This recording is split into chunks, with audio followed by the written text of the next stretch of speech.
Hi everyone. So BPP equals P or what? Hi, thanks for coming. We're after lunch. This is the Derandomization session. Let's start with the instruction manual. So please speak up. Just interrupt me. Don't hesitate to ask questions. Let me know about all the places where I had bugs and didn't notice. Just feel free, okay? No need to wait. I'm using slides that I just downloaded from my website, so you can do that too. The slides are available on the videos part in my website, so if you're with a laptop and you like going through your own slides, great. As I said, videos hopefully will be online later, and after these 2 hours, we'll have the lightning talk session, and then we're going to have the group discussions. So there's a stack here of questions for the group discussions that I think you like. I like them. That's why I put them there. So let's start with a very important question, which is how to saute onions. Okay? And we want to model this formally. So we get an input, and the input is a bunch of uncooked onion pieces laid on a pan. We are allowed to perform a sequence of local operations. This is a Turing machine, so only local operations are allowed on the onion pieces. So we can flip them, we can move them around, but each piece individually, and you already know how the output should look like. This is the output. It should be tasty. And the question here is algorithmic. Really, how do you do it? And literally, nobody does it with a plan. Like, there is no person who says, like, I've got an army of onion flippers. Each person knows exactly which piece to turn at which second, right? There is no person in the world who does that. What do? Right? Right, you toss them around randomly, right? That's why we do it. You just, by the law of large numbers, if we toss them around randomly, most pieces will be cooked more or less the same in the end. And my point here being is that randomness in computation isn't something for the books. This is a natural, universal phenomena that everybody understands. You don't need to know graph algorithms for it. So why do we use randomness? Sorry? To be more efficient. To be more efficient. OK, to saute the onions faster, right? Does anybody have any other answer? It's more natural in some form. Sorry? It's more natural in some form. More natural, right? The algorithm is nicer. It's just a simpler algorithm rather than a convoluted find an expander and start walking. Good. What else? Yeah. It's hard to decide which onions to flip.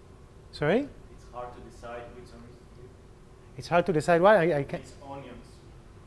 Which? Oh, OK. Right. It's hard to design an algorithm, or the problem is infeasible, right? Maybe it's deterministically hard to solve. Does anybody have any other answer? Yes. In interactive proofs, like it's something that the prover can't predict by simulating.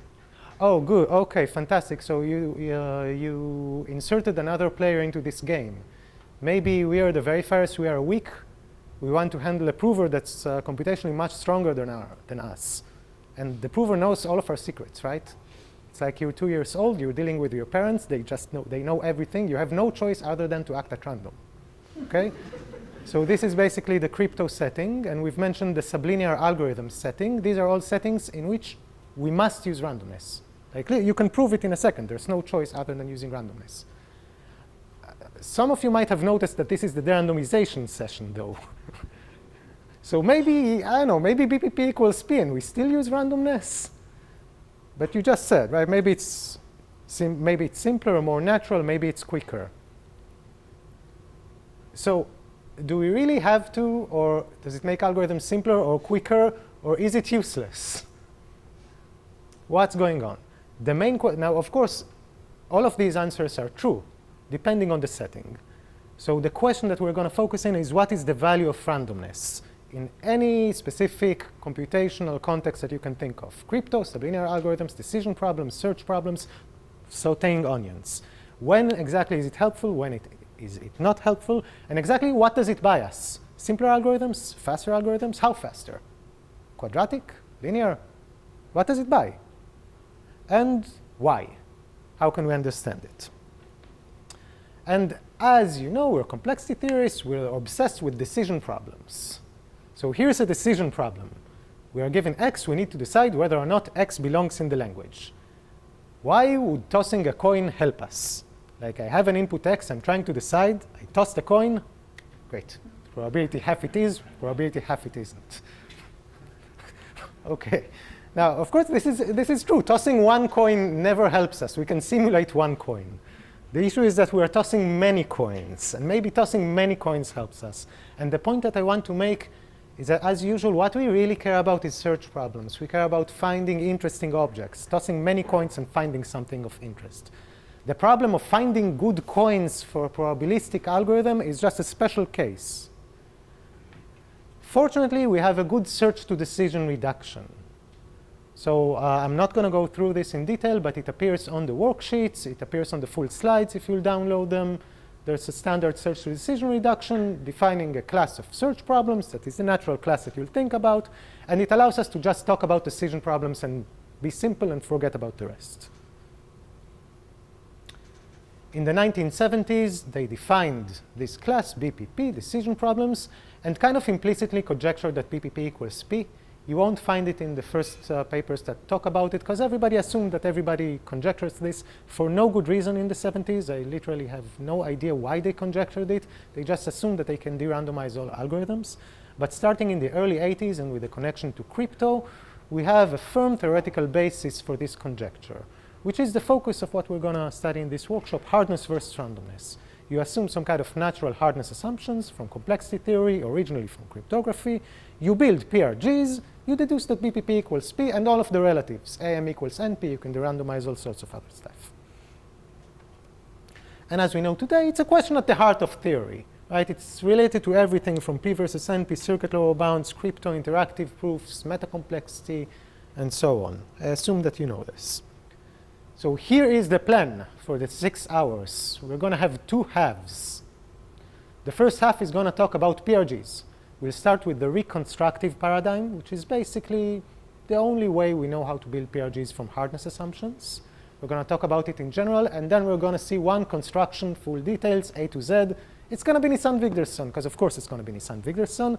We're going to get through all of that today. Okay, so hopefully 2 hours we're going to get through that. And hopefully it's going to offer a perspective, even if you've heard and read Nisan-Wigderson and took a course, hopefully it's going to offer a perspective that you might have not looked at Nisan-Wigderson via. Then we're going to talk about PRGs as other objects, not as stuff that you use to de-randomize probabilistic algorithms, but as learning algorithms and as extractors or samplers. This is the first half. The second half is going to focus on things that are more recent. Instead of PRGs, we're going to talk about targeted PRGs, which are used for non-black box randomization. We're going to study what that means. We're going to see one construction, not fully A to Z, but close to that. And then we're going to see two specific applications. One of them is the recent wonderful paper of pseudodeterministic unconditional explicit constructions. And the second one is going to be a connection to interactive proofs and cryptography, the randomization of proof systems and Fiat-Shamir. And I hopefully will get to that part. What we won't talk about entire areas of research. I just want to mention them so that I won't give the mistaken impression that derandomization is only hardness versus randomness. There's an entire field of unconditional derandomization, taking weak classes, weak algorithms, weak circuit classes, and just building PRGs for them. It's an amazing area. We just need to focus, so we won't talk about it at all. We won't talk about the fact that derandomization implies lower bounds, and in particular circuit lower bounds. This has been known for several decades and has been especially prominent since it is the core of Williams' algorithmic method. So it has been used recently to actually get new breakthrough circuit lower bounds, and I'm not going to talk about it at all. And there are main questions inside hardness versus randomness that we're not going to touch, such as average case derandomization, what's called typically correct derandomization, quantified derandomization, all of these variants. We're not going to talk about super fast derandomization, when you try to really kill all the overheads, de-randomize for free. And we're not going to talk about what are the minimal assumptions needed for de-randomization. I'm going to, at the end of the workshop, give pointers to all of these, and you could find them in the slides later. Any questions so far? Good? Good, good, good. I'm going to skip the preliminaries because there were no questions. I'm going to just do one thing that's really important to keep in mind, okay? It's simple, but if you don't have this firmly in mind, you're going to get lost later. We're going to frequently talk about a complete problem, the standard complete problem for BPP, for promised BPP. It's called CAP, Circuit Acceptance Probability Problem. You can find it under various names in various sources. The problem is as follows. You're getting a description of a circuit.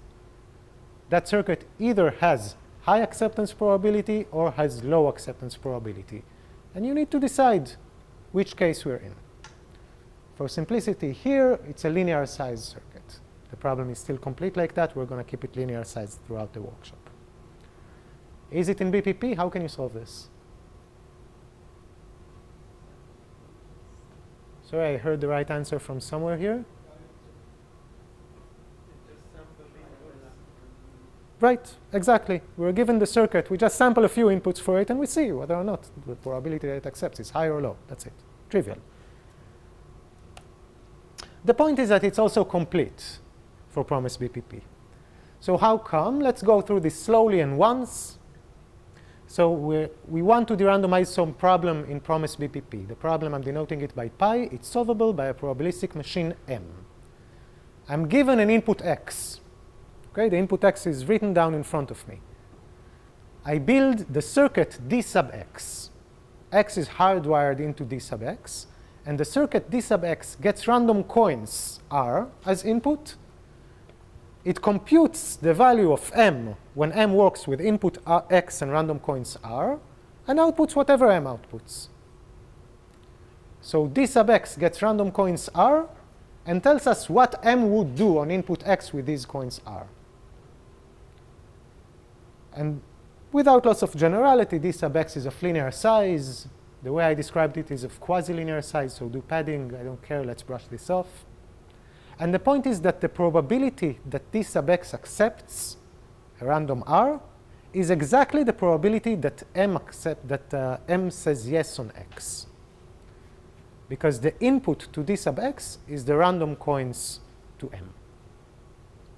In particular, if m tends to accept x, this means that the probability of a random r that m on x and r says yes is high, then the acceptance probability of d sub x is high. And if m rejects x, meaning that when you give m x and random coins r with high probability it rejects, then the acceptance probability of d sub x is low. D sub x represents the residual decision of m on input x as a function of the random coins. Yes? Why do you need to assume dx is of linear size? Oh, just, yeah, it's a petty thing on my part. I defined the CAP problem as a problem in which the inputs are of linear size. Thank you. Sanity check. M runs in time, let's say, t. So what is the input length to d? To d sub x?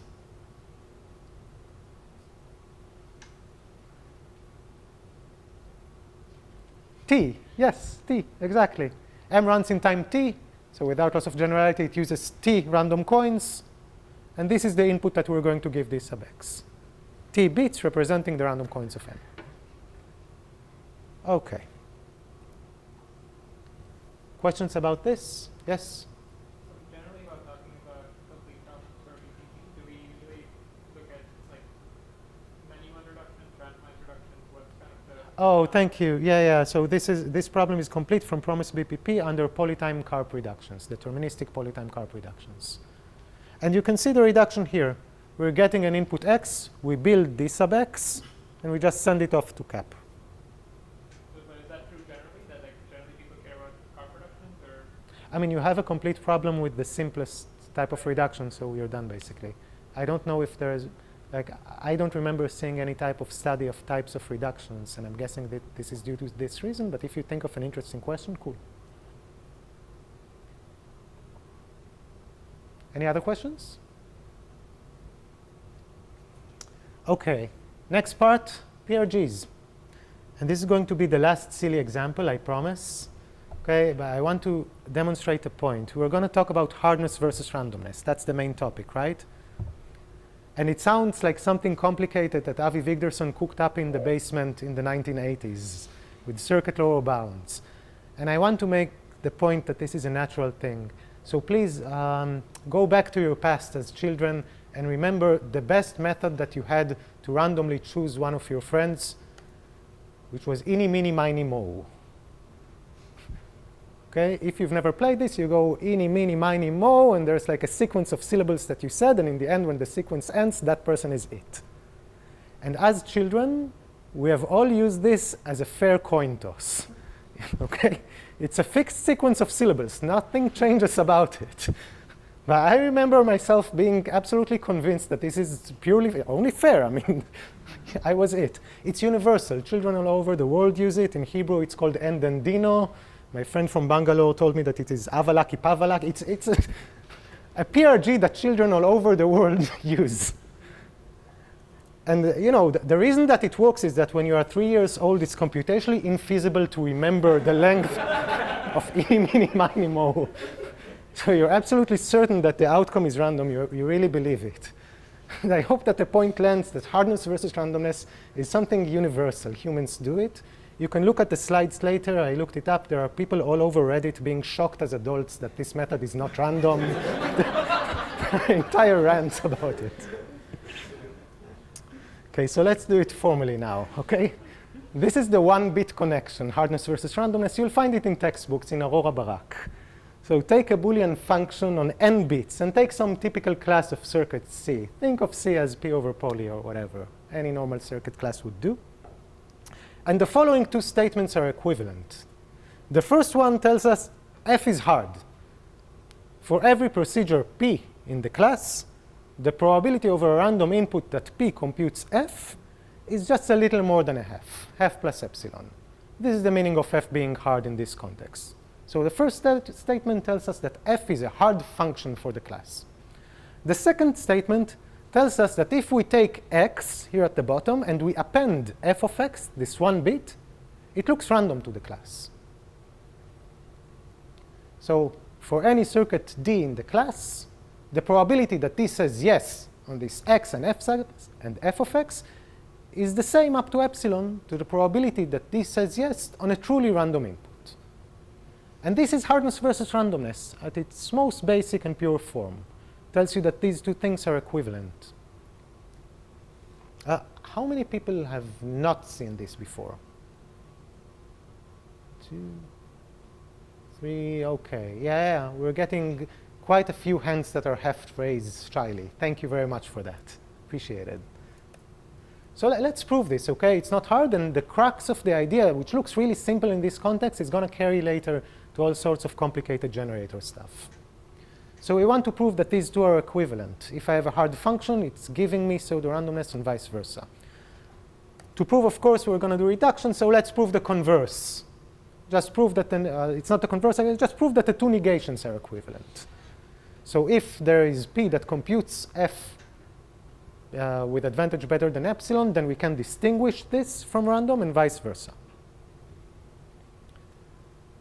The forward direction is pretty easy. So assume that there is a function in the class that can compute this function better than a random coin toss. How would you distinguish this pseudo-random thing from truly random? What would you do?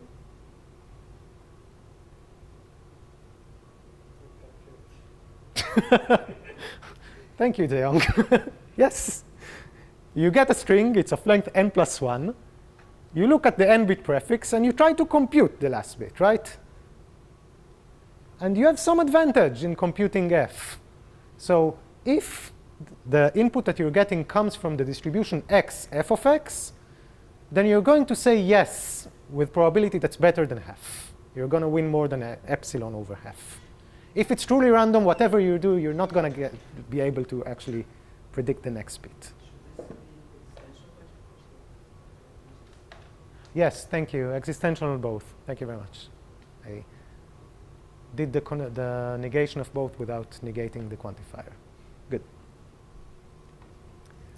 The more interesting direction is the reverse direction, where we start with a distinguisher. It's a procedure that distinguishes between x, f of x, and the purely random string, and we want to somehow compute f of x. And this is still a simple enough setting that we can get clear intuition. Okay? And the point is that if the distinguisher is able to distinguish this thing from a purely random string, think of it as like screaming more loudly, saying yes more, when the last bit is f of x, rather than when the last bit is a purely random coin. And therefore, we can use this to compute f of x. This idea is due to Yao. And it's exactly what I just said. So, OK, given the ability to distinguish between the pseudorandom and the random, how would you compute f? First of all, I want to get rid of one nonsense, OK? Maybe I need to XOR the distinguisher with some bit, because I want to assume that the distinguisher screams yes more when it's f of x. So the bit allows me to assume that this is larger than this by a value of epsilon, rather than smaller than this. Good, we XORed. Fine, this screams yes more when it's f of x. OK, given x, what would you do? So here's a natural thing. Oh, yeah, please. I prefer if you answer. Yeah, so it's written here. I sample a bit v1, Mm-hmm. and then solve it with append it in the end. Yes, exactly. Good. So you're right that this underlies what I wrote here. I didn't spell it out, but it's exactly the argument. Like I have x, and I have a procedure that screams more when the next bit is f of x. I don't know what f of x is, so whatever. I'll guess, right? I'll guess some bit. Let's call it b1. So I'm oh, right, yeah. This is concatenation, not XORing. Thank you. So I'm appending the bit in the end, the bit that I guessed, and I see whether or not the distinguisher screams yes. If it screams yes, I'm guessing that my guess was correct. It's probably f of x. You can do the analysis. This is true when you sample for the procedure that samples a random b1 and adds it at the end. It gets advantage more than epsilon, the precise advantage of the distinguisher. And since it's true for random b1, there exists a b1 for which it works. And we can hardwire it into the circuit. So to sum up, we started with a distinguisher, and we want a procedure that computes the function. To do this, we maybe XOR the distinguisher just to assure that the distinguisher says yes more when it sees the true value of the function. And the procedure to compute the function said, OK, given x, guess a bit for the value of f of x, and ask the distinguisher whether or not I was correct. And why do we call this a transformation of distinguishers to predictors?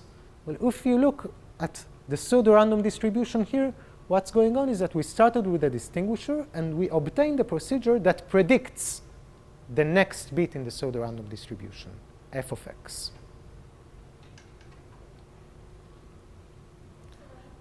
Yes, thank you. So we're kind of also assuming some closeness property of this circuit class. Perfect. Right. So 100%. Naturally, some classes like polynomial-time with surprise, you can involve a circuit inside this class. Wonderful. Assume that that's bounded or something like that. OK, so perfect question. You are asking which closure properties do we need for this transformation, right? I think it's essentially nothing, because you are just appending one bit at the end and maybe XORing the output. So almost any reasonable circuit class that I can think of has these closure properties. Or did you have any kind of circuit class in mind that doesn't have this, like you can't flip the output? If you restrict to like exact size. Right, OK. Because we are adding one gate here. Oh, if we were not allowing negations, maybe. That's possible. OK, thank you. Yeah, precisely. Yes? We had algorithms, uniform algorithms instead of circuits. We need something non-uniform advice. Fantastic. I love this question. It's wonderful. The question that you are asking is, what is the computational complexity of this transformation? We transform the distinguisher into a predictor, right? How did we do it? We guessed 2 bits. At the very least, I can transform a distinguisher to 4 predictors. One of them will be good. OK. But it's a good. But please keep it in mind. OK, how do I test which one of the predictors is good now? Do I need randomness? Fantastic. Ask Ted later.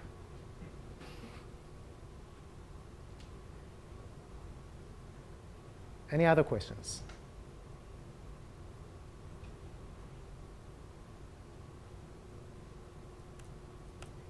OK, we had a hard function, and we just constructed our first PRG. Yay us. The PRG just said, given x, append f of x in the end. An epsilon PRG for a class is an algorithm that gets an input, 1 to the n. Just n says how many bits it needs to print in the end, and the random seed of length d. And for every circuit in the class, the probability that the circuit says yes on the output distribution of the PRG is about the same as the probability that the circuit says yes on a truly random input. And in this workshop, I'm going to I don't like the seeds. It annoys me. So I'm going to frequently not treat the PRG as something that stretches a seed into a longer output. I'll think of the PRG as just getting 1 to the n and printing a set of size 2 to the d, which is the set that you'd get by enumerating over all seeds. So the PRG is just an object that I tell this object, give me a pseudorandom set, and it sends back 2 to the d strings that constitute a pseudorandom set. And here is the paradigm that we're going to use and that everybody has been using for many decades. It's the paradigm of reconstructive PRGs. And it has two parts. The first part is a generator. This is the generator. It starts with a hard string that I'm going to denote by f. I don't know what f is. I want to keep it abstract intentionally. Maybe f is the truth table of a function that's hard for small circuits. Maybe f is just, I don't know, something with high time-bounded Kolmogorov complexity. Maybe f has some other hard properties. But f is a string with some hardness properties. The generator takes this string and transforms it into a sequence of strings. The sequence of strings is just the pseudorandom one. So this should have absolute value. We are thinking of our distinguisher here. D gets randomness r. And the generator transforms f into a bunch of strings, each of length that precisely corresponds to what the distinguisher needs. I didn't mention what are the properties of f. I didn't mention how we do this transformation. The second part is reconstruction. The reconstruction is the analysis part that you're used to. If the distinguisher breaks the PRG, meaning that it distinguishes that list that we saw from a random input, then the reconstruction allows us to get some kind of efficient procedure for f, for the hard string. Maybe this efficient procedure is a small circuit. Maybe it's some kind of other concise representation. I don't know. But the point is that the existence of this efficient procedure contradicts the hardness of f. So putting these two together, if f is indeed hard, then the set that the generator outputs fools the distinguisher. Why? Otherwise, the reconstruction would have given us an efficient procedure contradicting the hardness of f. So our task boils down to designing two algorithms that work together. One algorithm is the generator, transforming f to a bunch of strings. The second algorithm is the reconstruction, the one that takes a distinguisher that breaks the generator and creates an efficient procedure for the function. This underlies all of the results that you're used to.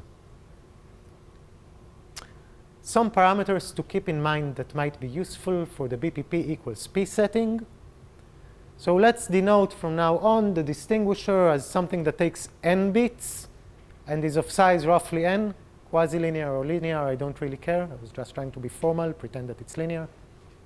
So our complexity parameter n represents the number of pseudorandom bits for the distinguisher. And the hard string, think of it as something of size polynomial in n. If you want to think of it as a truth table, fine. It's a truth table of something over L bits, where L is a million log n. So the generator will take a string of size poly n and will transform it into a bunch of strings of length n. And the efficient procedure is going to be something proportional to n. So n with some overhead. So I wrote here n to the 10, just as an example. But think of it as something that doesn't depend on the huge length of this. This might be n to the million, but this keeps staying n to the 10. And you can see the contradiction going on here, because this is an object that can be huge, of size n to the million, and this is a small object of size n to the 10. So it stands to reason to conjecture that objects of size n to the million will not have a concise representation of size n to the 10. Questions about these parameters? Yeah. We have a specific distinguisher. So the best distinguisher to always keep in mind is to fix your favorite probabilistic algorithm, maybe the probabilistic algorithm that solves CAP. And think of the distinguisher as d sub x, where the distinguisher is this algorithm with x hardwired. Does that make sense? Perfect. So the distinguisher is just a probabilistic machine with some input hardwired. It takes the random coins and says yes or no.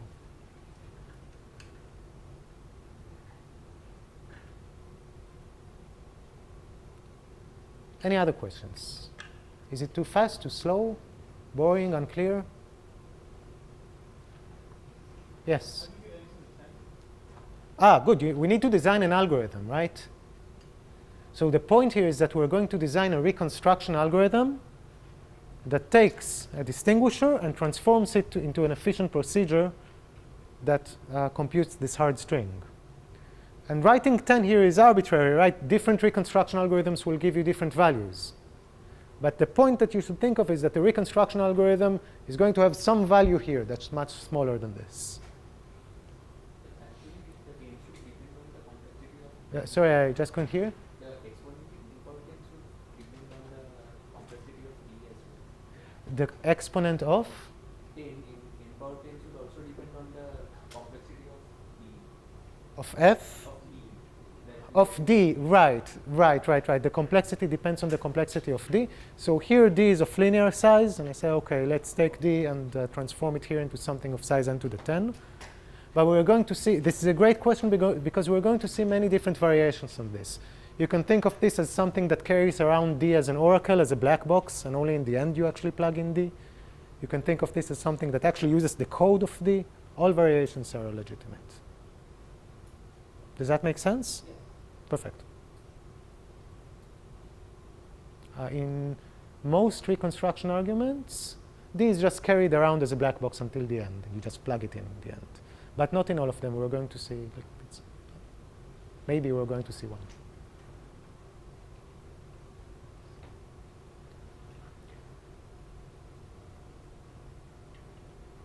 Any other questions?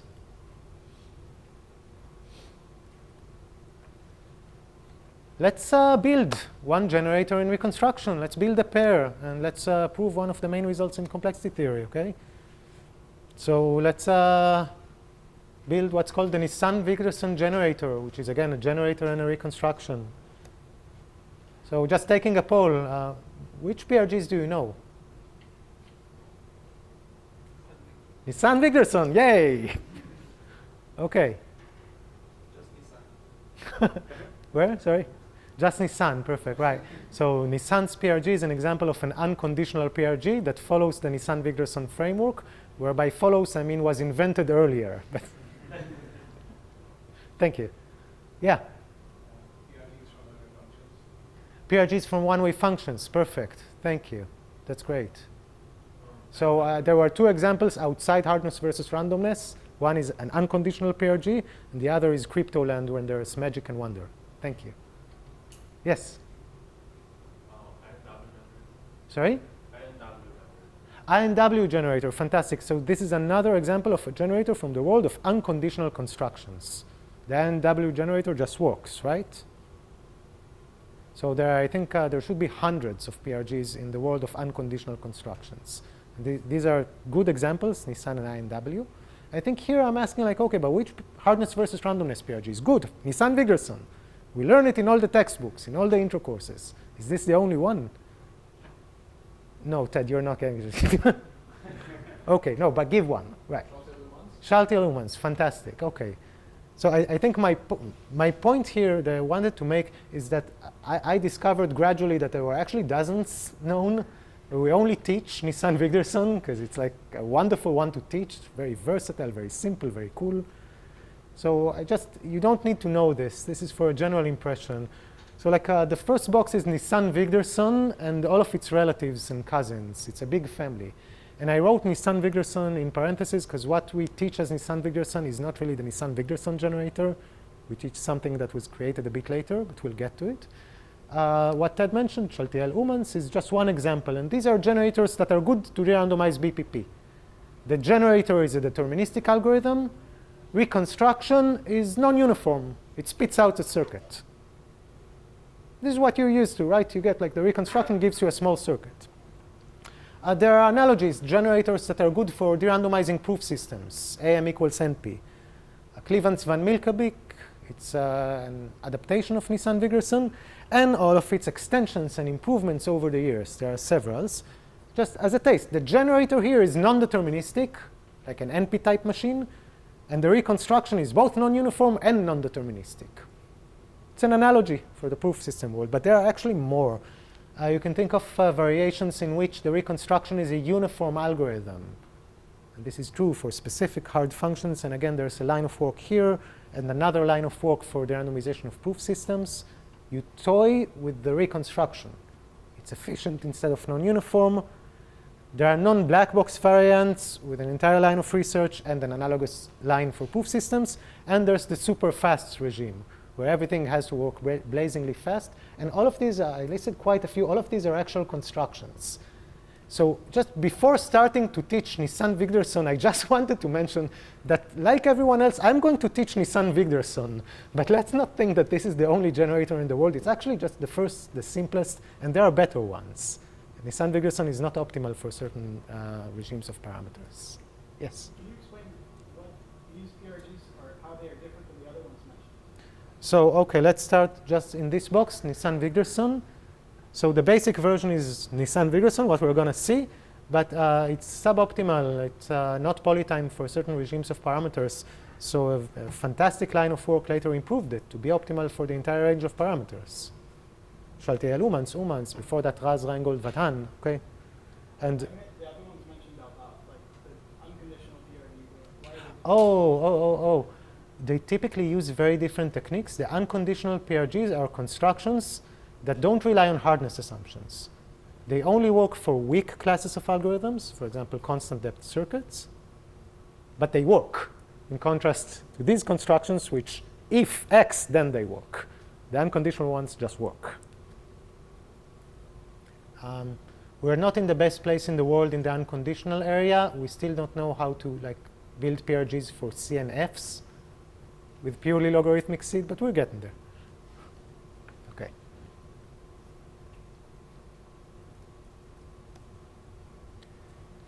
Here's what we're going to prove. Here's what you might have seen. This is something we all know. It's a famous result in complexity. Assume that there's a function computable in exponential time. So deterministic time E. And I wrote L just to remind us which parameter this corresponds to. So this is a function on L bits that is computable in time 2 to the L, 2 to the O of L, such that it cannot be computed by circuits of size 2 to the L over a million. So for some eta, it's hard for circuits of size 2 to the eta L. This is saying exponential time is hard for exponential size circuits. This is how it's usually referred to. Under this hardness assumption, there is a polytime PRG that fools linear size circuits, and consequently, promise BPP equals promise B. I hope that no one is shocked. Just one view of this assumption. The entire point, which makes the assumption highly non-trivial, is that the upper bound is for uniform deterministic algorithms, and the lower bound is for non-uniform circuits. So the smaller circuits are smaller, but they have this magic power of being allowed non-uniformity. If this would have been higher deterministic time versus lower deterministic time, it would have been just true. Right? High time versus low time is just time hierarchy, nothing interesting. So this hardness assumption is saying something along the lines of time hierarchy holds even if the weaker procedure is allowed non-uniformity. Non-uniformity does not kill the time hierarchy. Or in other words, you cannot speed up computation in general just by getting non-uniformity. This is the crux of the assumption. Yes? Can you explain why we use promise versus? I keep talking about promise BPP versus? Yeah, or explain the difference. Yeah. Thank you for this question. Let's.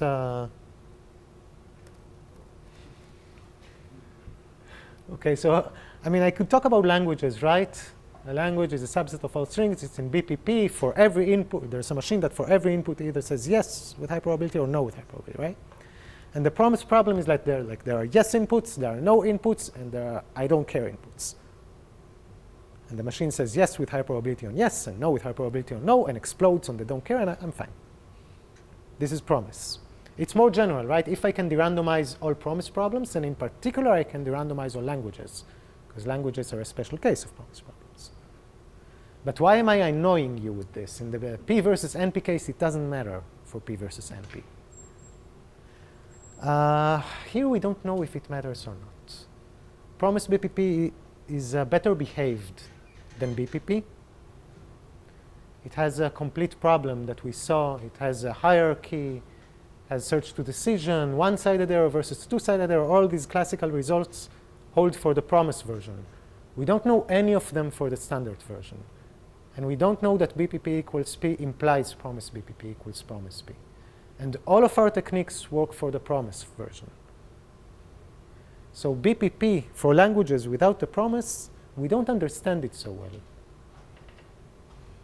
That's why this workshop, like most of other things, is going to focus on the promise problem version. Does that make sense? Perfect. PRGs work for the promise. They work input-wise. Yes?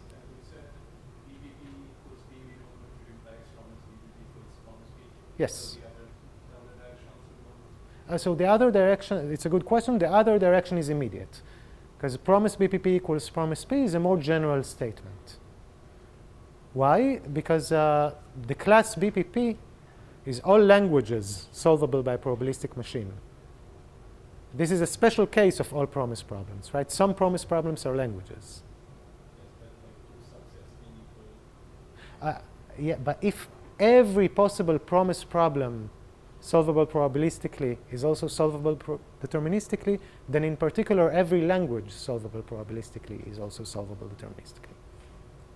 Does that help? Was that okay? Thank you for the question.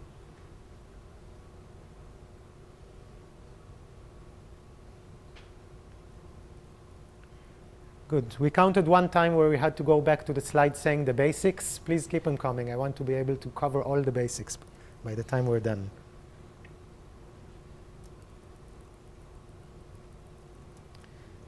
Let's do Nisan-Wigderson and see how it fits into the parameters that we saw. Okay? So again, this is going to be generator reconstruction just as before. And again, we're starting with n. The distinguisher is of size n, gets n bits. This is what we need the PRG to print. The hard string here is going to be the truth table of the hard function, that function that's hard for exponential size circuits.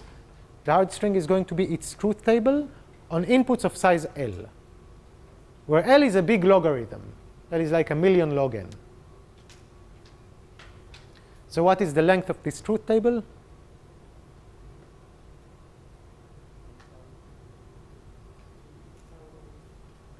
Two to the power of L, fantastic, which is n to the million. Yes, thank you, precisely, exactly. So this is a string of length n to the million, still polynomial, right? The truth table of L on L-bit inputs. The generator is going to transform it into n to the 2 million strings, each of them of length exactly n. And this is going to be the pseudorandom set. This is Nisan-Wigderson. This is what's going to happen. And the reconstruction is going to build a circuit of size n to the 10, which is going to be 2 to the L times a tiny constant, if we take L to be a big enough logarithm. Does that make sense? All right. The generator has two steps. We're going to do an A to Z. Usually in textbooks, you see like one part that says hardness amplification, and it talks about complexity classes, and another part that says Nisan-Wigderson. I just want to do this as one algorithm. Like, OK, what do we do? How does the derandomization algorithm works? So I'm going to split this algorithm into two steps. The first step is transforming this string into another string, and the second step transforms the other string into the pseudorandom set. And let's go through both of them. So the first step is the one that's usually called hardness amplification. And the goal here is to take this hard string, which we know every circuit fails to compute it on some input, right? every small enough circuit, and transform it into another string. You can think of this other string as the truth table of another function if you want, or you can just think of it as a big string. It's going to be of size polynomial in the first string, so no huge blow-up. And what we really want is that every circuit of roughly the same size fails to compute the new string on almost half of the inputs, where inputs is like the inputs to this new string, so I denote it by L prime. L prime is order of L, no big blow-ups. Is this familiar, unfamiliar? Who feels that they are familiar with this? Two, oh, okay, so we have about a third. Okay, good, so I'll go slowly, thank you. This is called hardness amplification. The general theme is taking functions that are hard. Every circuit fails on some inputs and making them much harder. Every circuit performs not much better than a coin toss. Right? It fails on almost half of the inputs. This part was originally done by Impagliazzo and Wigderson, but later reframed in a more modern language by Sudan, Trevisan, and Vadhan using error-correcting codes. And in retrospect, what Impagliazzo and Wigderson did was just build an error-correcting code that we now have better ones. So the idea, and Swastik is over there at the back, so if you don't understand, you need to go ask him. The idea is to just encode this string by an error-correcting code. So this new string is just an encoding of the original string by an error-correcting code. That's it, literally. But error-correcting code needs to have good properties. It should be what is called locally least decodable. What does locally least decodable mean here? Is that we can take a version of this string that is really corrupt, and by really corrupt, I mean like a version that agrees with the original string on slightly more than half of the bits, and with very little overhead, decode it into the original string. So if you give me something that agrees with the string that I care about only slightly better than half, I can still recover the original string. There are some caveats, and we'll go through them slowly, but this is enough for the high level. And why does this give me hardness amplification? Well, assume that there is a circuit that computes this on more than half of the inputs. This circuit computes a corrupt version of the second string, a version that agrees with the second string on slightly more than half of the inputs. I can use the decoder of the code to compute the perfect version with the aid of this circuit. And once I have the perfect version, it's usually the perfect version of this, but just think of it as the perfect version of this too, because all the codes that we like are systematic, and this thing is embedded in that thing. So it doesn't, the difference here does not matter. And the notion of least I'll talk about. The notion of local means that the new procedure, the decoding procedure, gets the index of a bit here and access to the corrupt code word and outputs this bit, which is exactly the notion that we need. OK, so we encoded the initial string by an error-correcting code. And now we know that there is no small circuit that computes this thing much better than a half, right? Fantastic, we're almost done. Because if you go back, oh, yeah, we also need the codes, right? We also need an actual code. So originally there was the Impagliazzo-Wigderson one. Then later, Sudan, Trevisan, Vadhan proved that just standard codes, read Muller with Adamard, suffice. There are many others known today. But I think the point is that there are many known codes that are good enough for this purpose, including just off-the-shelf standard codes. Nothing very fancy. All right, we're almost done. We have a function. No efficient procedure can compute it slightly better than half. If you remember the first hardness versus randomness instantiation that we saw, we know how to use such a function to construct a PRG, right? A function that nobody can compute better than a half. You just use the version of where you append one bit. So if we could really sample like n bits independently from this string, then sampling n bits independently from this string gives you n bits that look totally random to every circuit of the relevant size, circuit of size n. The problem is that nobody here has enough randomness to actually sample n independent locations in this big string. And this is the idea of Nisan and Wigderson. This is the actual Nisan-Wigderson generator. They showed a way to sample n bits almost independently from this big string. And the amount of randomness that they need is not n, or n times L prime. They need only, let's say, 100 L prime bits. So a really small amount of randomness, enough that you can enumerate over all choices. And by enumerating over all choices, you get this pseudo-random set. And then, again, at a high level, we're going to see this in a second, and then we will mimic the argument that we saw with Yao from the one-bit case. Since this is almost independent, you can think of it as independent and mimic the Yao argument to transform a distinguisher into something that computes this function slightly more than half of the inputs. I think it might be a nice time to do a 5-minute break and then go through all the technical details of Nisan-Wigderson. How does that sound? Fantastic. So before starting with the Nisan-Wigderson construction analysis, I wanted to say why I'm presenting it.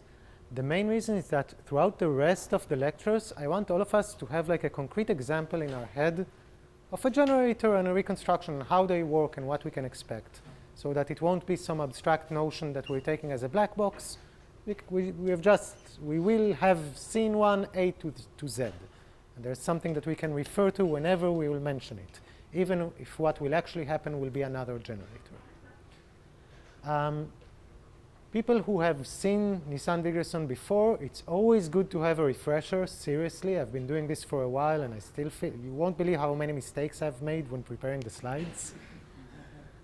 I hope that it will be a good refresher. People who have not seen this before, this will be too quick.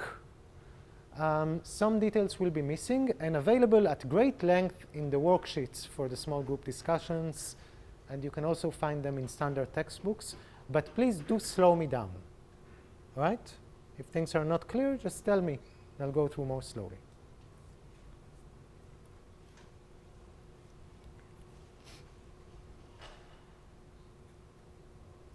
So here's the generator, and we mentioned 2 steps. The first step was a code, and the second step was the Nisan-Wigderson part. First step, we're encoding the truth table of L by a code that is locally least decodable from agreement slightly more than half. The precise agreement I set to be 1 over n squared. We'll see why later. For now, it seems like a nice enough value. For concreteness, if you want to imagine a specific code, concatenate Reed-Muller with Hadamard. This code with these parameters has a polynomial blow-up, meaning that the string of size 2 to the L blew up to a string of polynomial length, 2 to the O of L.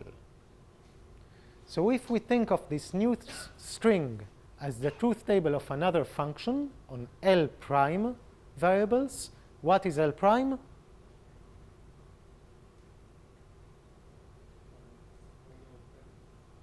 Correct. Order of L. Yeah. Oh. Thank you. Good. Exactly. So order of L, because this is L prime. The new string is the truth table. You can think of it as the truth table of a function over this many variables. And denote it by F prime. F prime is just the middle string. That's it. That's the first step. We're done. The second step is the Nisan-Wigderson part.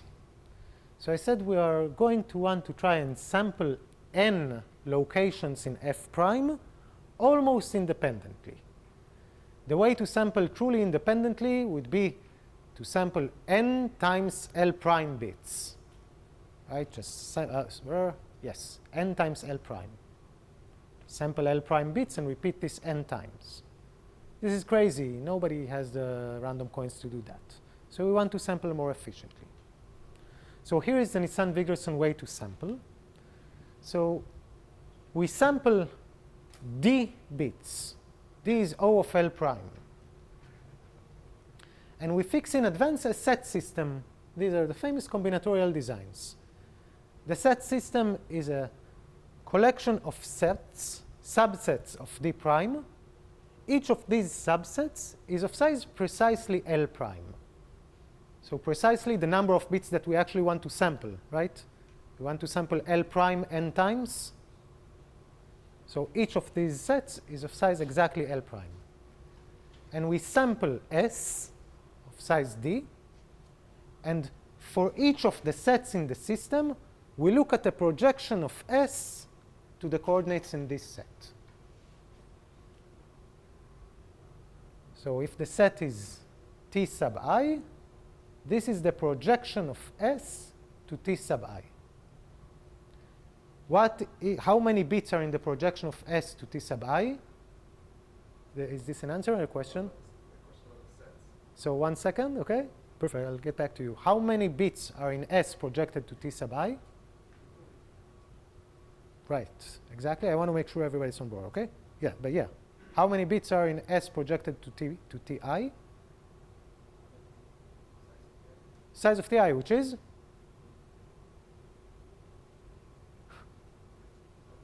L prime. L prime. So we designed the set system such that each set in the system is of size L prime. We look at S, and there's one set here of size L prime, another set here of size L prime, another set here of size L prime. So when choosing a random S and looking at the values of S at T1, we get L prime bits. At T2, we get another L prime bits. At T3, we get another L prime bits. And if we have n sets in the system, we manage to sample L prime coordinates n times, each corresponding to one set in the system. Yes? About the sets, we need them to be like an explicit construction of sets. Exactly. We need to. This is an algorithm. We're going to have to actually build all of this. This is what the derandomization does. So all of this has to be efficient. The sets elements, do they need to be adjacent or? No, they don't need to be consecutive, adjacent. They don't need to be anything. It's just that I don't know how to draw non-consecutive sets without going mad. So the only properties of the sets that we need are that each set is of size L prime, because this is what we want to sample, right? L prime bits. And that each pair of sets don't intersect too much. So L prime is like a million log n. So an intersection of size log n is very small compared to L prime.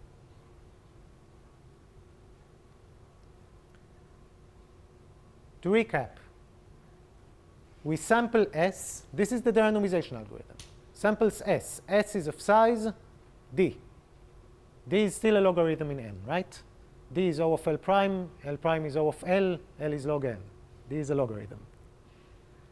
Sample S, and the S output string, the output string indexed by S of the PRG, is going to be look at F prime at the bit S projected to P1. This is the first one. Look at F prime at the bit S projected to T2. That's the second one, and so on. Since there are n sets, each output string is going to be of length exactly n. And do notice that each output string is just n projections of F prime. The locations of these projections are determined by the sampling method. Sample S, and each set gives you L prime bits.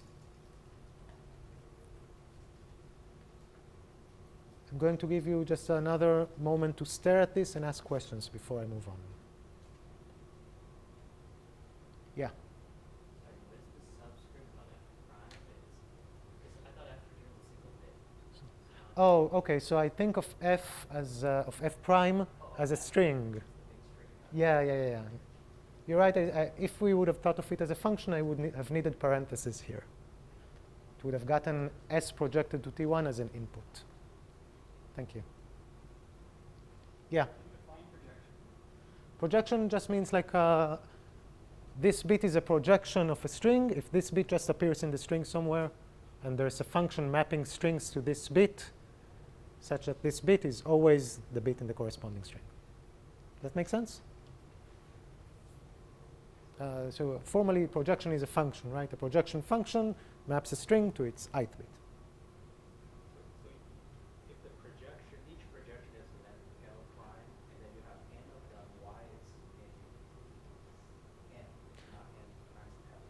good question. So remember, f prime is of length 2 to the L prime. So when you give me L prime bits, it specifies one location in f prime. And this location is just a single bit. Let me write it. I don't have a place to write, so I'll go and demonstrate this pictorially. This is f prime, right?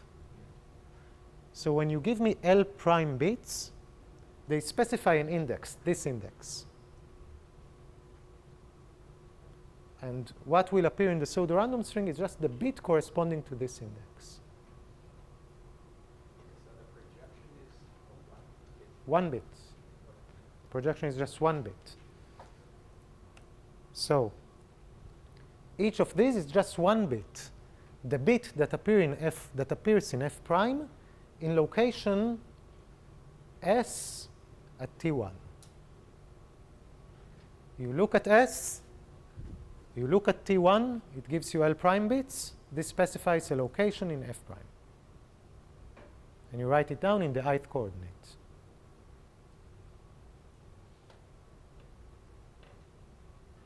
Make sense? Yeah. Is the set system independent or the design process? Dependent on what? Dependent on S. On- like the Oh, good question. No, it's just we build the set system in advance. And like think of the set system as specifying these coordinates and of S as changing, right? We sample S one time, and this will be the ith bit. We sample another S, and this will be the ith bit again. Make sense? Perfect. This method of choosing S and determining n locations by this set system is a way to sample locations almost independently. Where the notion of almost independently here means that if I look at ti minus, let's say, t1 and t2, okay, and I sample a random s and look at what t1 gives me and at what t2 gives me, they're dependent on each other, right? Because the two sets intersect, but not too much. This not too much is going to be crucial. what's the complexity of sampling and So okay, we need to. So we're actually not going to sample. We're going to enumerate, right? I'm saying sampling informally, but we're going to enumerate over all choices of S, and each choice of S is going to give us one pseudorandom string. And there are going to be 2 to the D pseudorandom strings. The complexity of sampling S is trivial. Just sample D bits, right? Exactly. We need to design a set system. So this is usually called a combinatorial design. It's a system of n sets that pairwise intersect only sparsely in a universe that's not too large. It's non-trivial that you can do it. It's not obvious. Like, why should it even exist, right? It seems weird. These are exponentially many sets, like a million log n coordinates, and we're getting like n sets. That's weird. One of the main innovations in the Nisan-Wigderson paper is to show that such combinatorial designs exist and build one. And it's efficient. It's efficient, right? And if you're curious, the worksheet has the wonderful problem, build a design. And any textbook is going to have several constructions of design.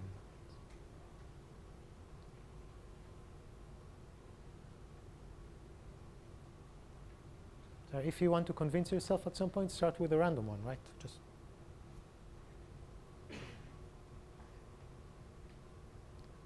any other question? Okay, could you just raise your voice, because I just N should have some dependency on B as well. N should have a dependency on D, you said? On B. Okay, so I think of the other way around. D should have a dependency on N. And for these parameters, where L and L prime are logarithmic in N, D can be just O of L prime.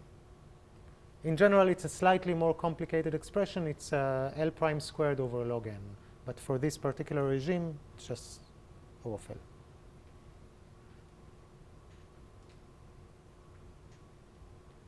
This is the reason why Nisan-Wigderson doesn't scale optimally. For some other parameter regimes, this is too much. You know this? Oh, good. Okay.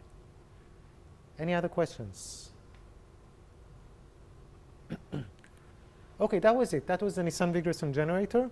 This takes a while to digest, but it's not very complicated. First step, encode. Second step, for every possible S, create a pseudorandom string by looking at the set system corresponding to S. Good. Why should this work? Okay, fine. It's a construction. So let's now do the reconstruction. We're going to start with a distinguisher that breaks the generator, and we're going to build a small circuit whose truth table is the original function. And we're going to start with an epsilon distinguisher, meaning that it distinguishes from random with advantage epsilon. And I'm not really that, I don't care that much for now about the generality of epsilon. So think of epsilon as 1 over n. I'm just keeping it around because otherwise some expressions are going to look just meaningless. So whenever you see epsilon, it's 1 over n. This is the value that I'm actually talking about. Okay?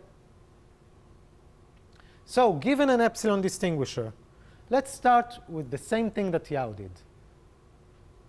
Transform a distinguisher into a next bit predictor. Remember Yao, we started with the distinguisher, and we constructed something that computed the last bit. Remember that? We're going to do the same thing. There's just going to be a tiny twist here to be in a very similar situation. So think of these as n bits. These n are either pseudorandom or random, and we have a distinguisher between these two cases. And an argument that if you've never seen, you can do it by yourself, it's a nice one, tells that there is some I, so some index among the n, such that if you fix gibberish values to everything after I, what you're left is the same situation as Yao originally. A prefix and a distinguisher here. And you can use the distinguisher to predict this last bit given the prefix. So the exact same argument that we saw before, literally the same. After fixing gibberish values to everything after I, tells us that the distinguisher can be used to predict the ith bit. Can you see the similarity to what happened earlier in the 1-bit case? Okay, there we had a distinguisher, and it screamed yes more when this was the actual value of the function. And we used it to construct something that computes that bit, which was the function. Exact same thing. It's not totally clear, of course, just by looking at this slide, why there should exist gibberish values of z such that this hold, and why there exists such an I. You should either trust me or go read the textbook or solve this yourself. This is what's known as a high-read argument. Okay, we're not done yet. What we got is something that's called a next bit predictor. A next bit predictor is an algorithm that gets a prefix x from 1 up to I minus 1 and predicts the ith bit for the pseudorandom distribution. Right? It predicts the ith bit of the pseudorandom distribution with advantage slightly more than half. We are still in good shape. If you look at the ith bit of the pseudorandom distribution, the marginal distribution on it is just a random bit of f prime. Why? Well, look again at how we sampled it, right? If I look at the ith bit of the pseudorandom set over a random S, these are just purely random L prime bits. So the marginal distribution of the ith bit is just uniform over f prime. So we are really left with a procedure here that computes a random bit of f prime with advantage more than half. This is great. This is what we want, right? We want to be able to compute f prime with advantage better than half. Why are we not done in terms of computing f prime with advantage better than half? Why does the next bit predictor not immediately suffice in order to be able to compute the function f prime, the string, over more than half the bits?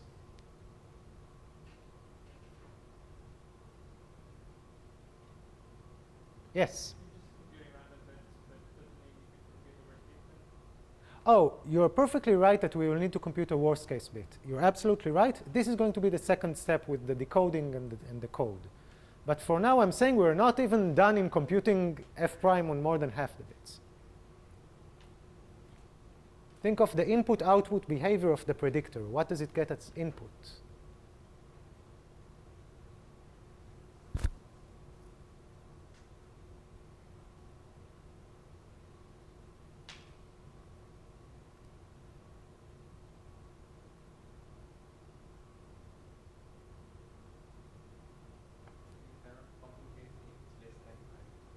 Yes. It gets the bits of f primes corresponding to the locations less than I. This is what you said? Yeah. Exactly. Perfect. The behavior of this predictor is, given a prefix, predict the ith bit, where the underlying distribution is the pseudorandom one. And we know, okay, the marginal of the ith bit is just a random bit of f prime. Fantastic. But the input to this predictor is not a location of f prime, wherein it outputs f prime at that location. The input to this predictor is an entire prefix. So this is a good step. It brings us closer to what we want. It's some kind of procedure that gets a prefix, outputs the ith bit, success more than half. But it's still not a procedure that gets an index in f prime and outputs that index over more than half of the locations. Is this clear? Is this confusing? Confusing. Perfect. Thank you very much. Much appreciated. Okay. So I'm just recapping, but do stop me for questions, please. What we managed to get here is what's called a predictor. It's an algorithm that gets a prefix and spits out one bit. And when the prefix comes from the output of Nisan-Wigderson, from that distribution, it succeeds in predicting the ith bit with probability more than half. Good. And I was saying, okay, well, the ith bit, when you look at the Nisan-Wigderson distribution, the ith bit is just a random bit of f prime. So this already looks like something that computes f prime at more than half of the bits. But it only looks like it. The input-output behavior here is get a prefix and compute the ith bit. The input-output behavior is not get an index of f prime and tell me what appears on that index.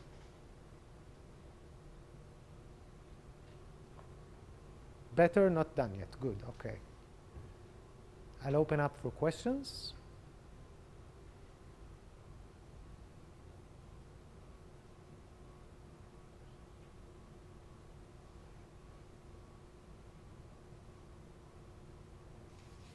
Let's make sure we at least, oh yeah, please.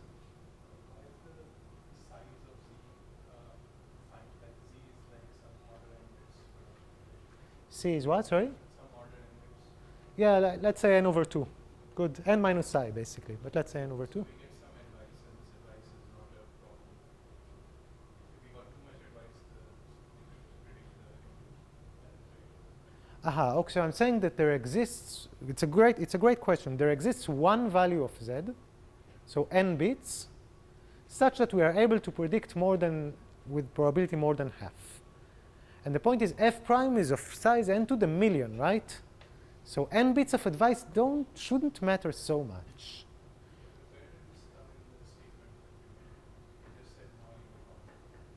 Oh, I said, Yao is saying for there exists an index I, there exists a prefix z, and there exists 2 bits, the Yao bits, such that this holds.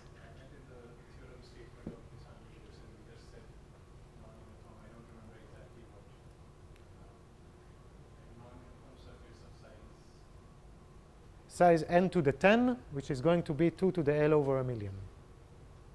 N to the 10 is larger than this z. So throughout the reconstruction argument, we are happy to pay some small fixed polynomial in n. N squared, n to the 6, no problem. As long as it's small, fixed, universal. It's going to be smaller than this thing in the end. Remember, the goal of the reconstruction is to spit out a circuit of size n to the 10.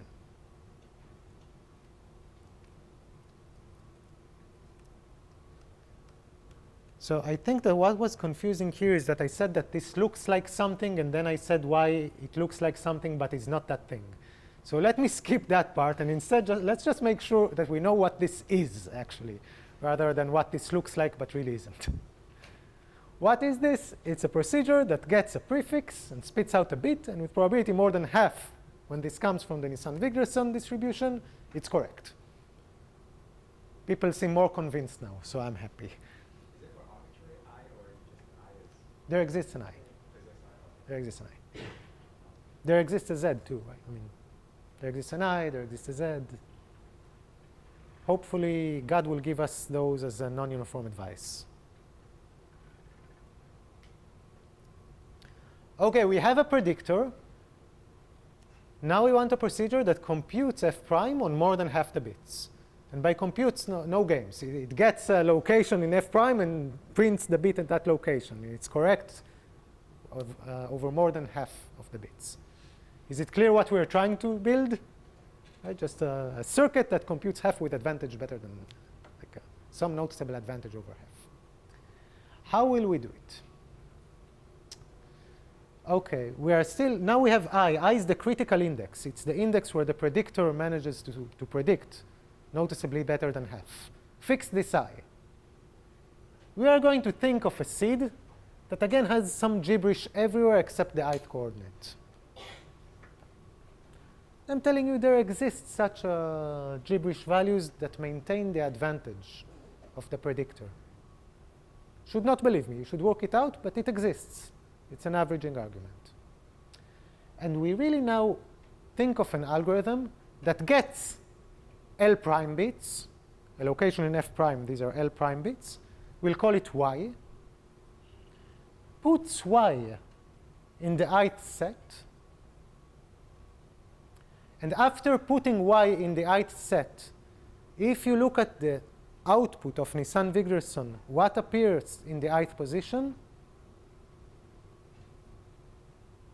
Like if here in S there is a y, and I look at the string of Nisan-Wigderson corresponding to S, what appears in the ith position? Precisely. F prime at the position y. This is how we define Nisan-Wigderson. When you put I here, when we put y here, what appears in the ith position is f prime at y. Good. So what are we going to do to compute the function? Well, we get y. We put it in the ith position. And now we want to call the predictor. The predictor should tell us what appears in the ith position. It should predict, right? Good. That's what we built you for. You should predict the ith position. And the ith position is f prime at y. The only problem is that this predictor is hungry. This predictor wants the prefix to tell us what appears in the ith position. So to compute f prime at y, it needs a prefix. And there is a line here saying, well, we compute the prefix as a function of s. This is such a naive line. It seems like this is obvious. So I'll just mark it so that we'll all be sure that this is not obvious at all. But we do it, and then we feed it into the predictor. And this is it. This is the construction. Given y, put it in the ith set, complete the prefix, and let the predictor tell us what should appear in the ith position.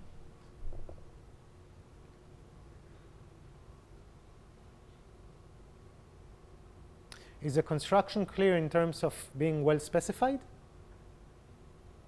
Without knowing how we do this, is it clear what we do?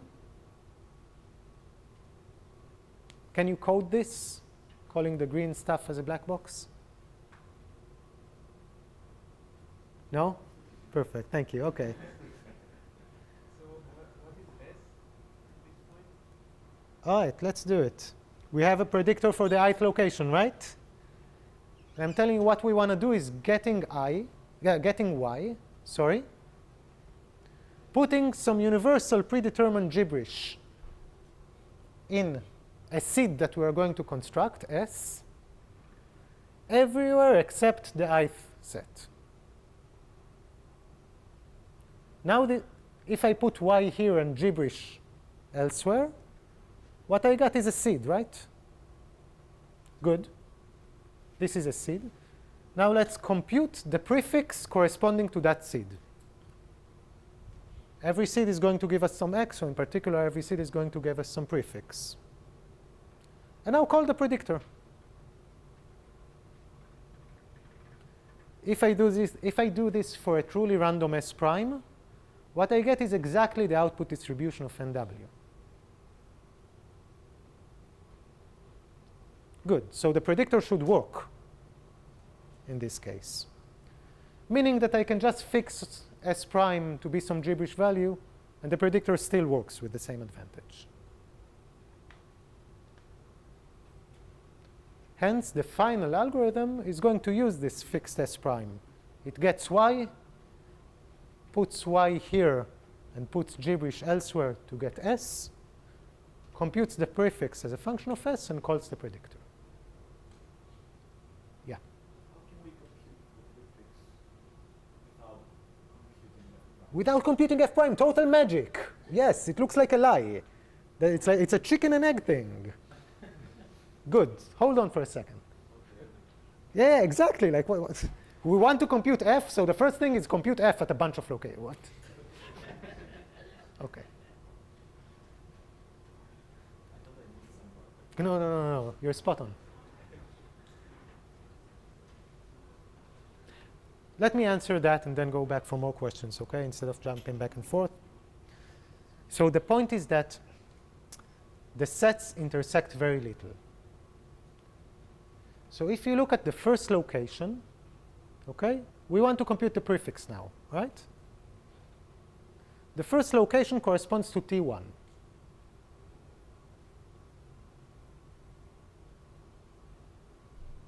So far, so good? Okay, what is the intersection of T1 and Ti, the live set? Very small, log n bits, right? And if you look here, it appears here too. We fixed everything in S outside the ith set. So in particular, we fixed almost all the coordinates of T1 to some universal fixed value that we got from God. The point here now is that what remains to compute is a function of very few bits, only of log n bits, because we fixed everything but log n bits in T1. And we fixed everything but log n bits in T2, T3, up to Ti minus 1, 2. So each of those could be specified by a truth table of size n.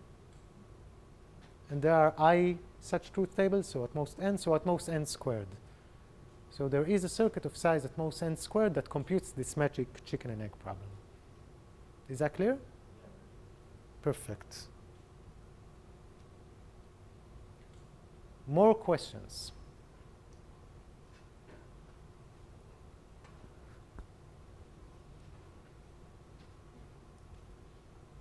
S prime is an advice, like another form of advice. Exactly.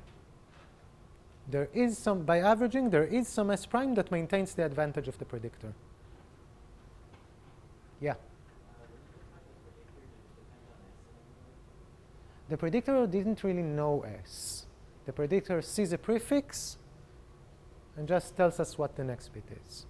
However, don't tell anyone I told you you can put in S there and it works just the same. Nisan-Wigderson is a strong PRG, meaning that it can also output the seed and everything's fine.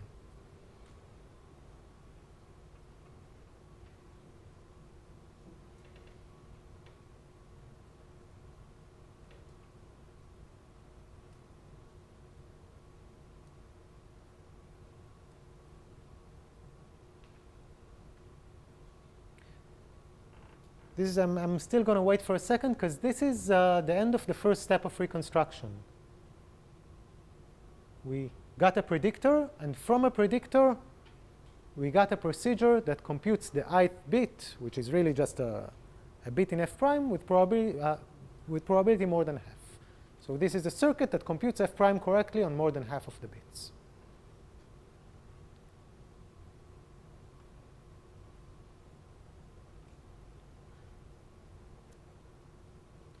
here are the two claims. The first claim is that there exists an S prime, gibberish for everywhere except the live set.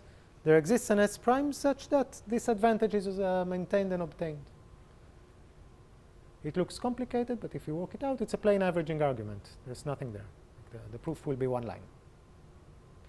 The second claim is that there is a circuit of size n squared that computes what we just saw.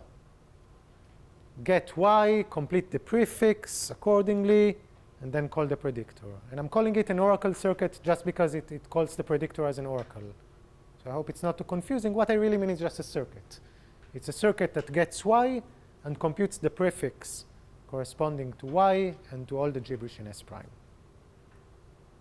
And this is true because of the properties of the designs, because two sets intersect very sparsely.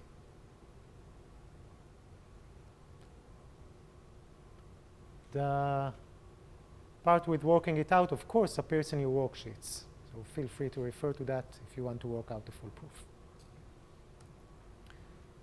This was the first part. We now have a circuit computing the string f prime on more than half of the bits. Now let's call the decoder. And this is a reminder of what's going on. Okay, so a local decoder gets access to a corrupt code word and to some index and computes the function whose truth table is the relevant code word. Think of what we obtained so far, the circuit C, as a corrupt version of the middle string. The truth table of C is a string that agrees with the middle string on more than half the bits. So this is the corrupt version. And now take a look at the space and look at all the code words in the space.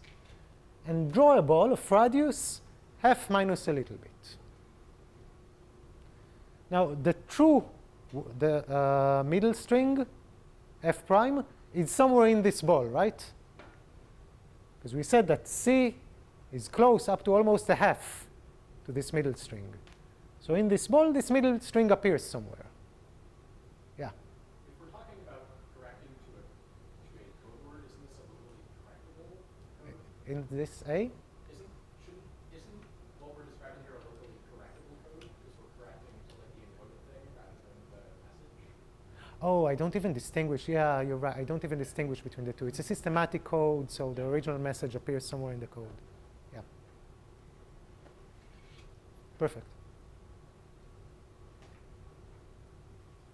So again, C computes something that agrees with the right string on more than half. So if I draw a ball of radius slightly less than half around C, the correct string appears somewhere, right? And the magic properties of this code tells us that in each ball of radius less than half, there aren't too many code words. So if the radius is epsilon over n, the number of code words is n over epsilon squared. It's a polynomial. What does the decoder need to work? A local decoder works as follows.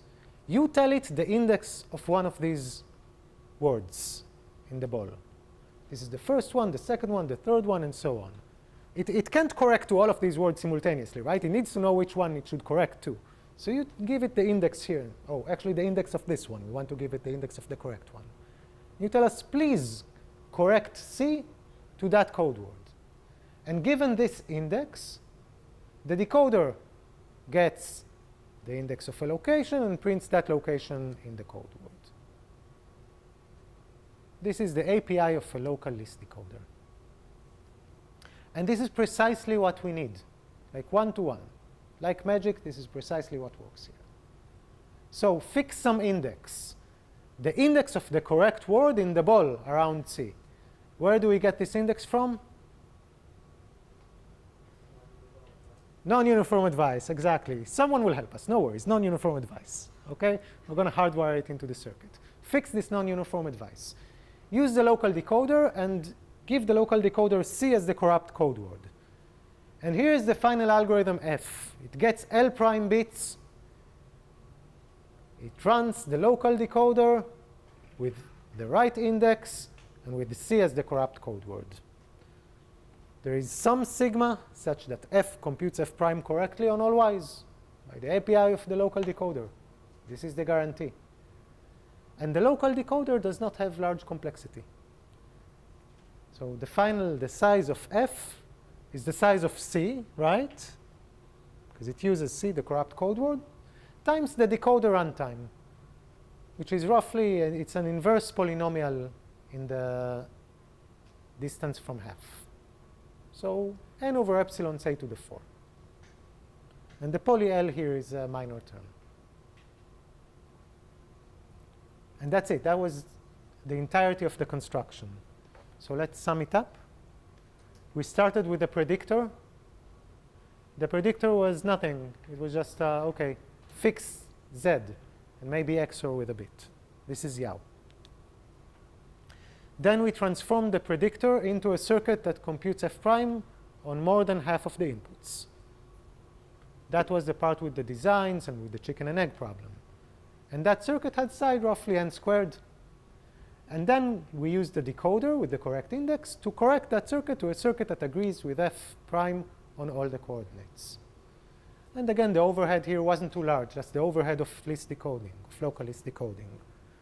So for the right epsilon, this is going to be something like n to the 10. I promised you 10 in advance. I'm giving you 10. OK? And if you take L to be large enough, then n to the 10 is very small compared to 2 to the, like 2 to the eta times n. And that's the entirety of the proof of the Impagliazzo-Wigderson result, just replacing their code with a better code.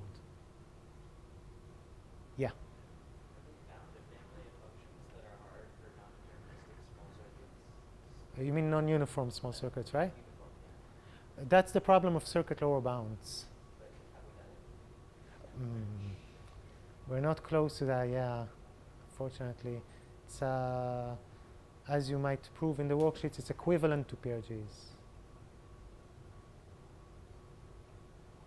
It's one of the big and infamous open problem of complexity theory, finding explicit functions that are hard for non-uniform circuits.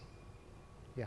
But for AC0 circuits, we can use a parity lower bound as this framework for. Fantastic. OK, so here is your idea. We have a generator that takes the truth table of a function hard for small circuits and prints a pseudorandom set for these circuits, right? And you're saying, let's instantiate it with something that we unconditionally know. There's a function, an explicit one, that's hard for AC0, right? And this gives the generator, I think someone here mentioned it. You mentioned it, right? Nisan's generator? That is exactly Nisan's generator. So we recovered the 1991 result. Precisely it, with some small caveats. Because you'll notice that we had to use a local list decoder here, right? Our construction uses a local list decoder. So the final circuit that it spits out is not an AC0 circuit. So if you use this blankly, you need hardness for something stronger than AC0, something that can compute the decoder.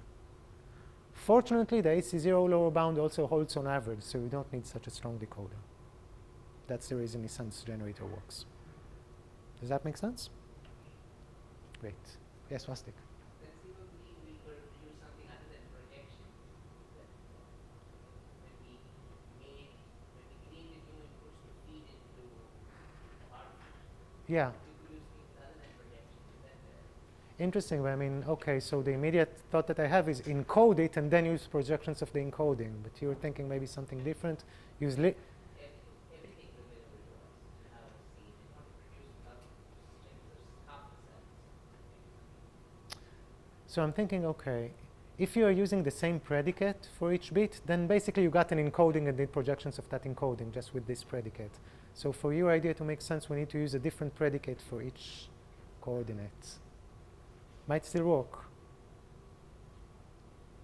Thanks.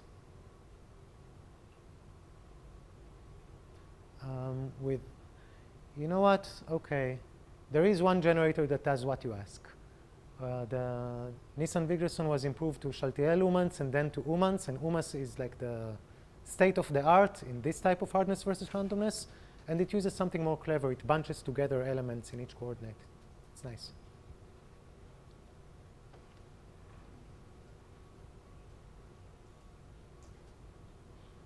Any other questions about the Nisan-Wigderson construction? Fantastic. We built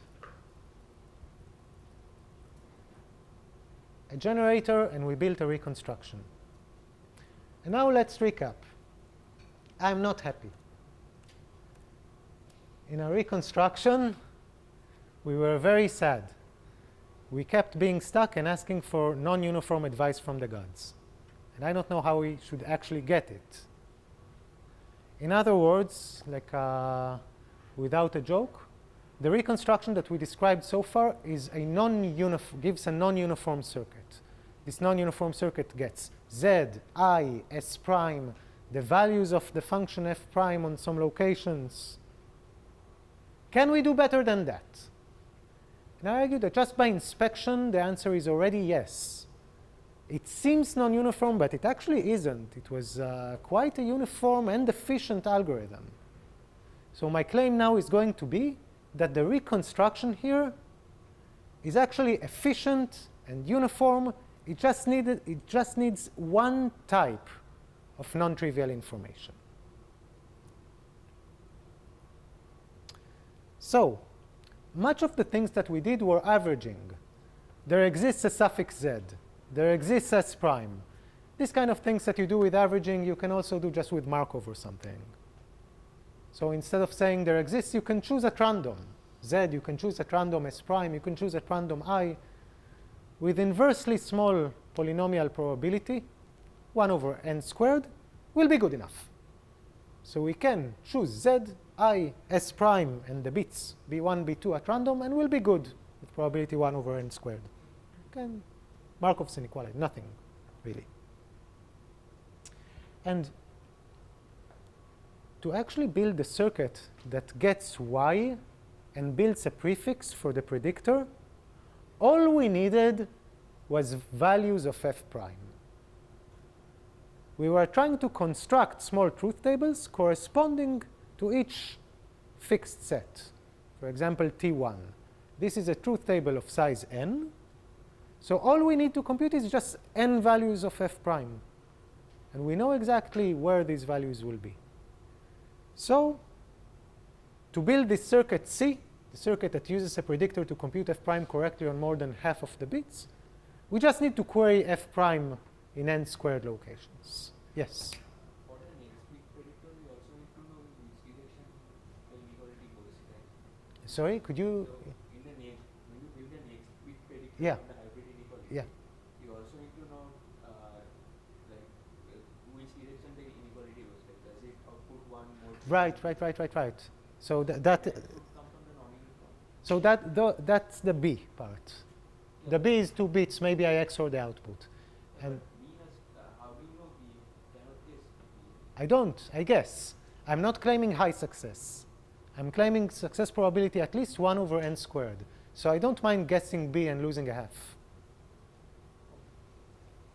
Good? Good.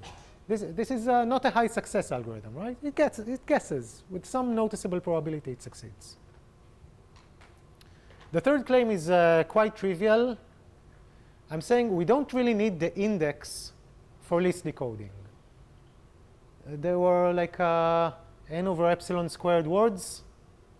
If I guess, for sure I'll be successful with probability epsilon over n squared, right? Good. Let's lose this factor too. The reconstruction runs in time polynomial needs, but this polynomial is n to the 10, again, some universal thing. It needs n squared bits of f prime. So we're going to need query access to f prime, and it succeeds with small probability. Now you're going to tell me how to prove this.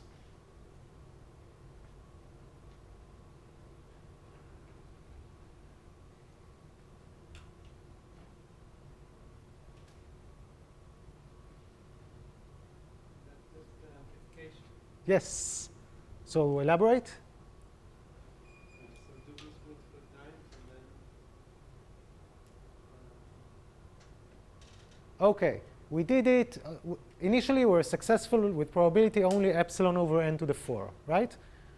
Repeat it n to the 4 over epsilon times a million. Good. Now we have a list of size, I don't know, n to the 5. And at least one candidate in the list is good. What do you do now? Sorry? You compute an f, right? So it now makes sense to take majority. I can take majority, yep, but we're only guaranteed that there is one good candidate in the Oh, list. the guaranteed one.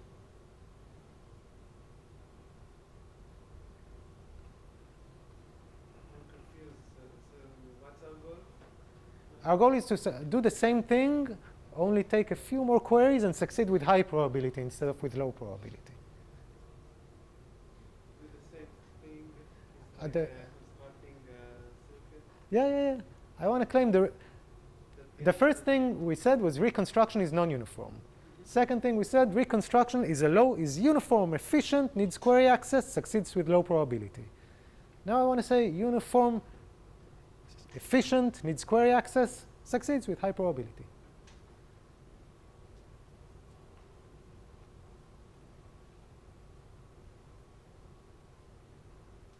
Yeah. Fantastic. Good. So, Can you repeat it? yeah, I will. So we run it enough times so that we have a big list of candidates and one candidate in the list is good. So far, so good? Right, if we run the algorithm on top for n to the 6 times, then for sure, with very high probability, one of the candidates in the list is good. Fantastic. We don't know which one, though. But yeah, we have query access to f prime, right? So for each candidate in the list, just do random sampling to check how much it agrees with f prime. And each one of them that disagrees significantly with f prime, rule it out, weed it out. Are we done? We find, like, let's say the third candidate in the list, we sampled a lot, and it agreed with f prime on all of our sample. We're almost done. I mean, it might be that it disagrees a little bit with f prime, right? It disagrees with f prime so little that we haven't caught it. But that's the only bad situation remaining. OK, fortunately, f prime is a code word in a good error correcting code, so we can uniquely decode. That's the only remaining bit. And that's the conclusion, and this is what we just proved, that Nisan-Wigderson, the generator is deterministic and efficient, and the reconstruction is efficient, probabilistic, query access to f prime, and succeeds with high probability in printing a small circuit.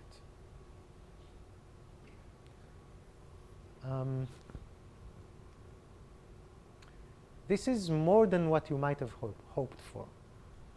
When you look at the result, all it says is that you have to build a non-uniform circuit for f. Now suddenly we get a uniform, efficient algorithm just with query access. This is a recurring phenomenon. In most of the PRGs that we construct, the reconstruction is going to be an efficient, uniform algorithm to some degree. But in Nisan-Wigderson, it's probably one of the more efficient ones and one of the nicer ones to see. So we're going to keep this important notion in our mind for the rest of the lectures. Not only is the generator a PRG, like it's able to deterministically spit out a pseudo-random set, the reconstruction is also roughly, it's an efficient algorithm, just again, query access. Sanity check. Does it make sense to have an efficient algorithm that builds a small circuit for a string of size n to the million? Is this something that you expect to actually exist?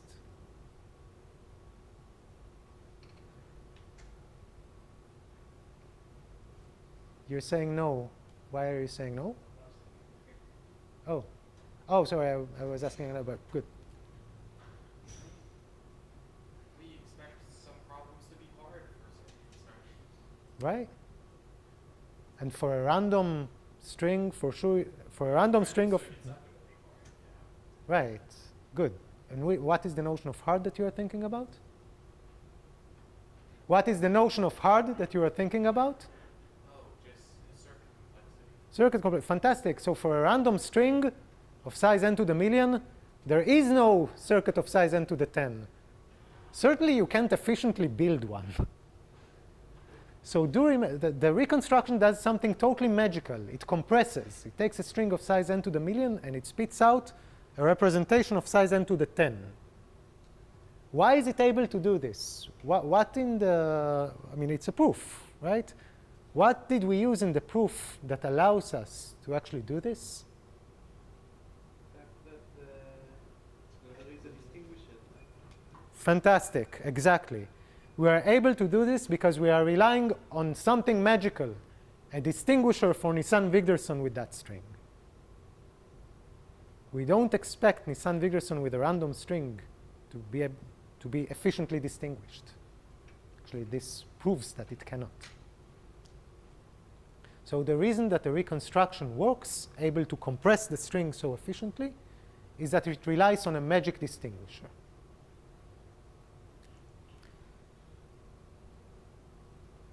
I think we're going to stop for now because the next section is a whole new thing on how to use these PRGs not as PRGs, but as totally different objects, just leveraging this generator reconstruction pair as something that's not supposed to give pseudorandomness, something that's supposed to do totally other things, specifically extractors and samplers and learning algorithms.